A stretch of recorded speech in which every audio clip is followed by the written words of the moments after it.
Welcome to our kitchen.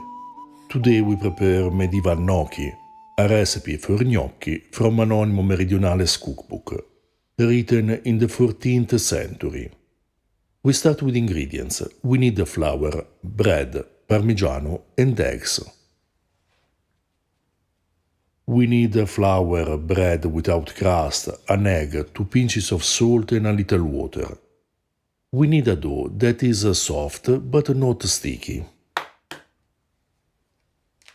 The recipe doesn't give the proportion between the ingredients, as is often the case in medieval sources.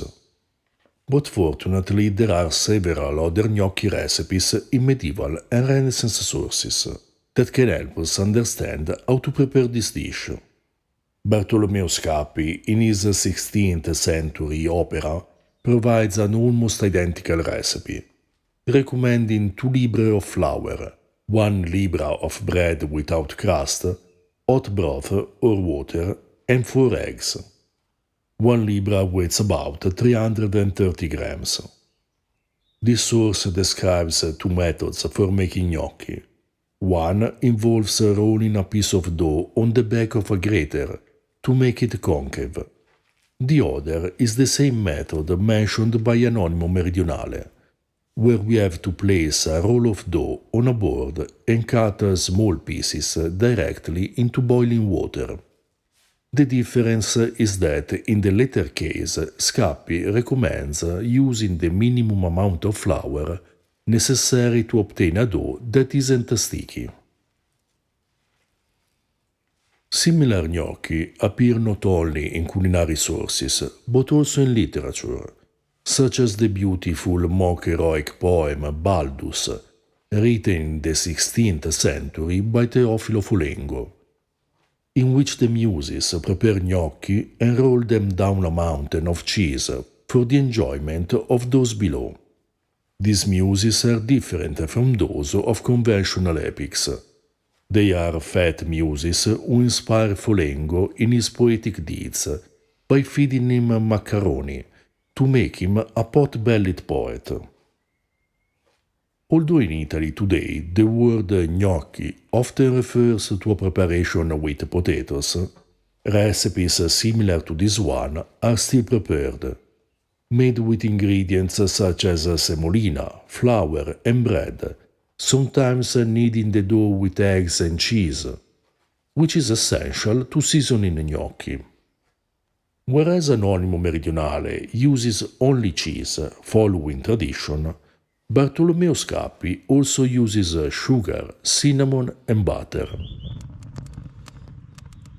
We used a simple bread made with flour, sourdough, salt and water. Videos for making medieval bread, such as fava bean and farro bread or millet bread, are in the description below. We roll the dough into thick sticks, place them on a cutting board, and cut the gnocchi, throwing them directly into boiling salted water. The cooking time depends on how hard your dough is. Start tasting them after a couple of minutes.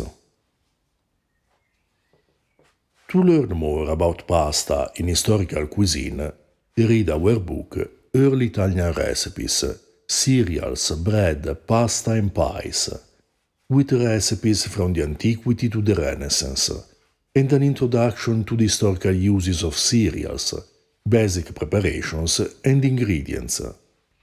This book is the second in the series Early Italian Recipes, the first being dedicated to vegetables, fruit, herbs and flowers in historical cooking.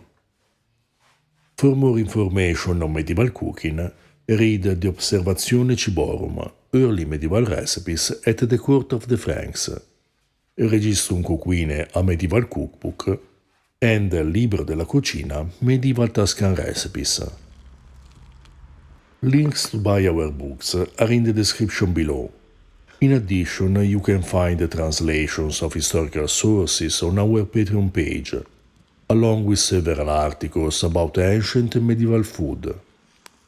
The translation of a short cookbook in the form of a poem by Teofilo Folengo will be available by the end of July. To support our work, you can also buy us a beer and purchase our merchandise. We serve the gnocchi hot with plenty of grated cheese. These gnocchi were very simple and delicious, very easy to make, with plenty of flavor and sapidity given by the Parmigiano, perfect to be paired with a meat dish, such as pork and leek stew or chicken soup, for a delicious medieval dinner. You'll find the links to the videos in the description below.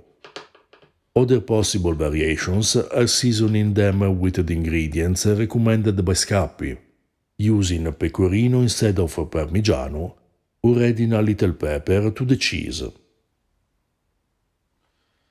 If you're interested in ancient foods and flavors, subscribe our channel and consider supporting us on Patreon.